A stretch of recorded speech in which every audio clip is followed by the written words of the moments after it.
to be running okay. Well,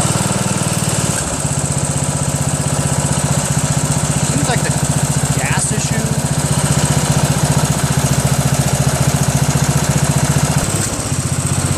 So I think it's a fuel issue. Watch this.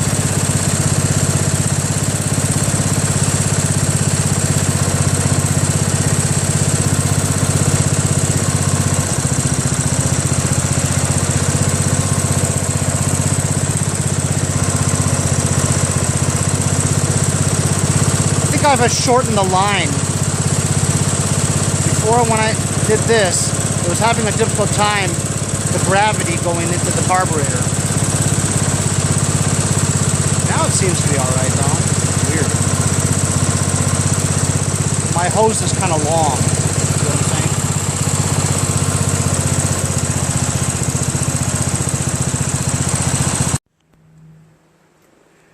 So number one, I can't move it because just noticed that the drive belt's busted.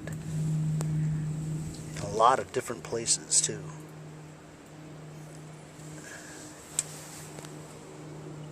Gonna have to order a new drive belt. In the meantime, I've shortened the fuel line so that there's no dip in it that forces it to have a lot of fuel in it, so the pressure would push it over the bump. So now it's just a nice straight shot from the gas tank. Maybe that's why.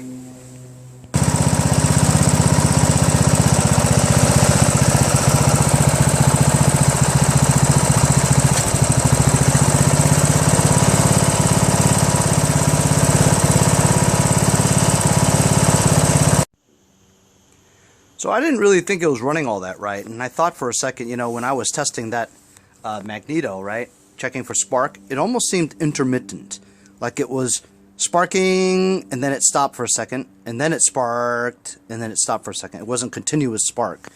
So I thought maybe that had something to do with it. Certainly I've had experience with that. So I took that Magneto off and I put the original Magneto that was on there, all right? And then I put a strand of copper wire in there, and you know, basically just beefed up what was chewed up by the rats. You know what I'm saying? Just a test to see. So I put the old one back on, cleaned the contact points and the magnet and all that, and just gonna turn it on and see how it runs.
So honestly, I don't think it was the Magneto at all.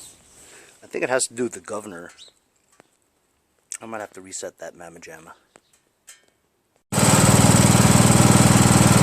So I just reset the governor, and this is at the lowest speed. So I have to adjust the idling screw.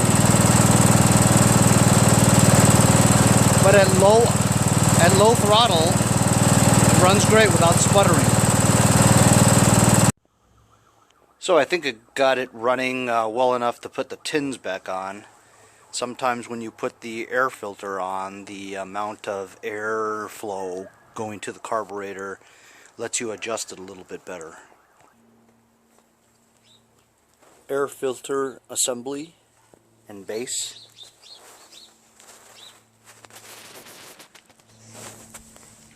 This thing over here is busted. Busted in half, actually. I'm going to try to hot glue that together so it covers the gears of the motor.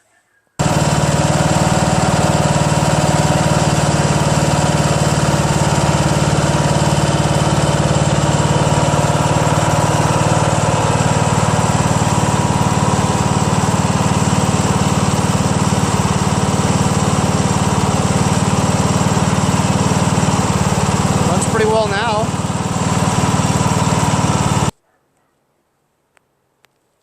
Strip of silicone right on the crack on the inside, and that'll hold it in place. Clean your shit.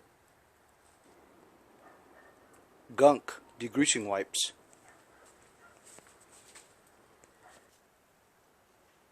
Boom! Boom! Boom! So I'm pretty excited. I just went to do some testing. Finally found the stator wire. Remember, I thought that the stator was blown. I was really worried that I fried it, you know. But I'm gonna touch the two contacts here.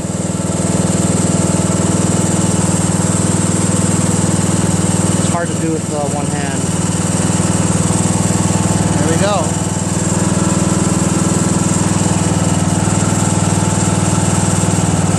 Generating 13.2, slowly rising in voltage. So it's charging the battery. That's a relief. I never really have much luck with stators, you know. Engine's running good and smooth. Charging the battery. Just gotta figure out how I'm gonna mount this ignition module.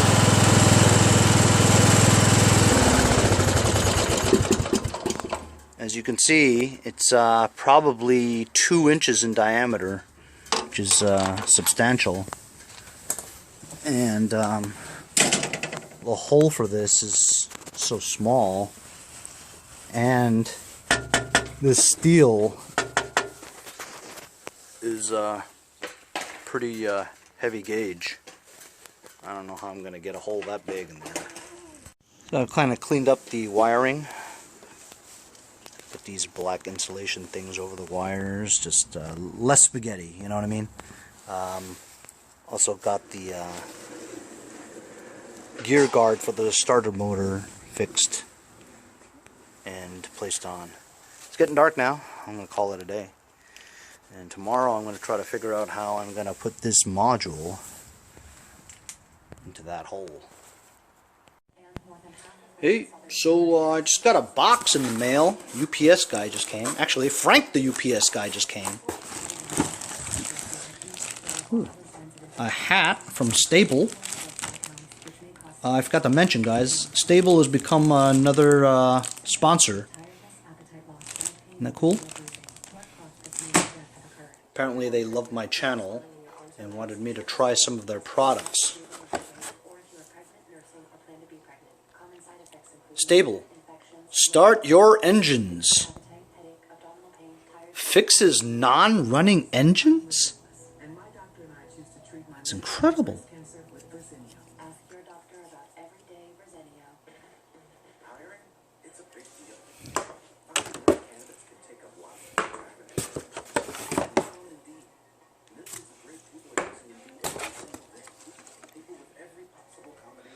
Stable 360 protection. Ethanol treatment and stabilizer. Treats 5 gallons. That's awesome. As you guys know, the bulk of the problems that we all encounter with our small engine machines is due to the 10% of ethanol in unleaded gas. If you let it sit there an entire winter or summer in storage, that stuff's going to gum up from the moisture that it absorbs.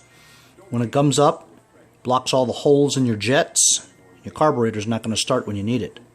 So, if you have a big 5-gallon jug of gasoline, try this Stable 360 protection.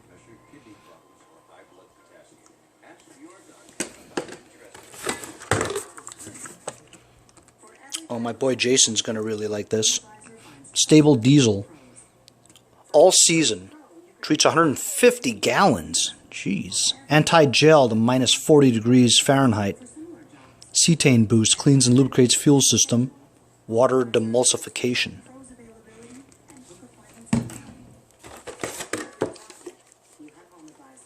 Some more Stable 360. That's great. Definitely going to use these.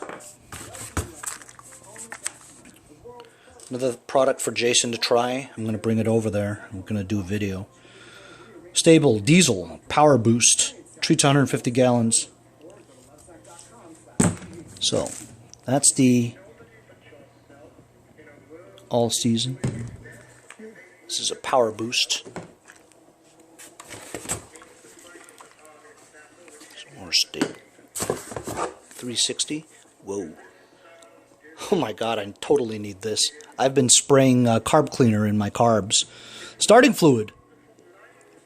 Just like when they used to make them back in the 70s.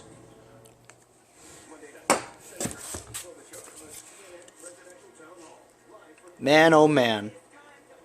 I've never tried Stable carbon choke and parts cleaner. I wish I had 100 cans of this. You hear that, Stable? I need 100 cans of that.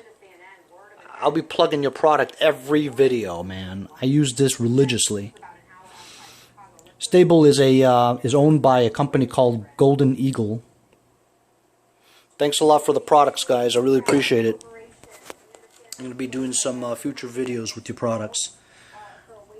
Appreciate you signing on as a sponsor as well. So I got up today dreading what I was going to do over here with the ignition switch, because as you know, that hole was super small, meant for the original switch, which was only about less than an inch in diameter. So I had to basically drill out that hole to make it almost 3 1/4 inch in diameter to fit that bigger Husqvarna lawnmower module in there. So basically I just took a drill bit, tapped it in there, did one of those cone drill bits, and went bang all the way around, used pliers, and pulled out the sides, you know. I got it to fit perfectly in there, and then I took some silicone to seal around it. It's still drying right now, but check it out. I have the shut-off on. But, so everything right now works. Starts, it shuts off. The headlights are supposed to work. At least I have current going to there when the switch is on. And as you saw, I tested the stator, and it's connected and it's charging. So I'm stoked. I'm going to put the hood on, I guess, now.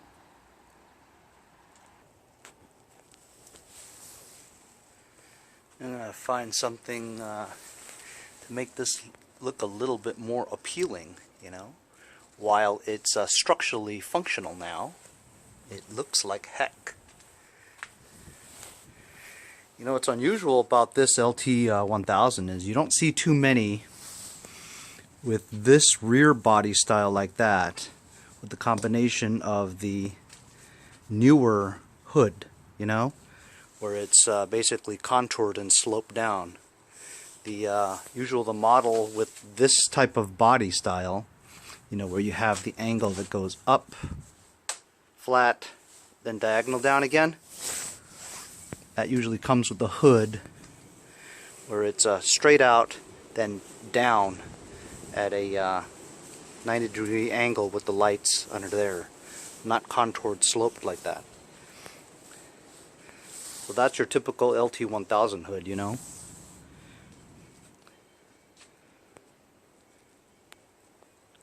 I'm going to button up the wiring around there, and then of course I can't do anything about it moving right now because I'm waiting for a drive belt. I'm going to see if I can make that a little bit more appealing. Got one of these Rubbermaid plastic bins to hold some parts. I never used the lid.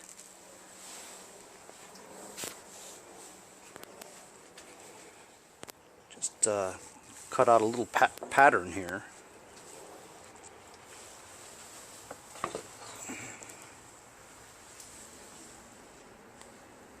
Shape it. A couple of screws.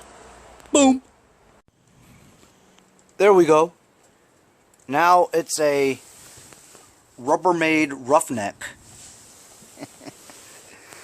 It's the same color, almost. Almost like it's an air dam, you know what I mean? Boom! Are you kidding me? The lights freaking work. Unbelievable, man. Awesome. That's it. Got my ignition switch squared away. Everything else here is kind of buttoned up. New starter, new carburetor, stator's working. Hooked up the hood, fixed the hood. Lights work. Put the tins back on. Engine runs good. Now I just gotta wait for a drive belt and then loosen up the mower deck and then put it on. That's all I need to do. Gonna eventually clean my shit, and I'm in this for 85 bucks. I didn't spend any money on a new ignition switch, but I did spend another $7 for a drive belt. Anyway, this is coming along. Thanks for watching part 5 of my Craftsman Lt1000. 15.5 horsepower overhead valve, turbo cooled Briggs engine, 42 hydro. See you guys next time on Mowers and Blowers. If your company needs swag, check out Lanny at prologoware.com. Also, help me support the channel. Buy a sticker. Thanks a lot for watching, guys. See you guys next time on Mowers and Blowers. Follow my Instagram at Mowers Blowers. Check out my website, mowersblowers.com. See you.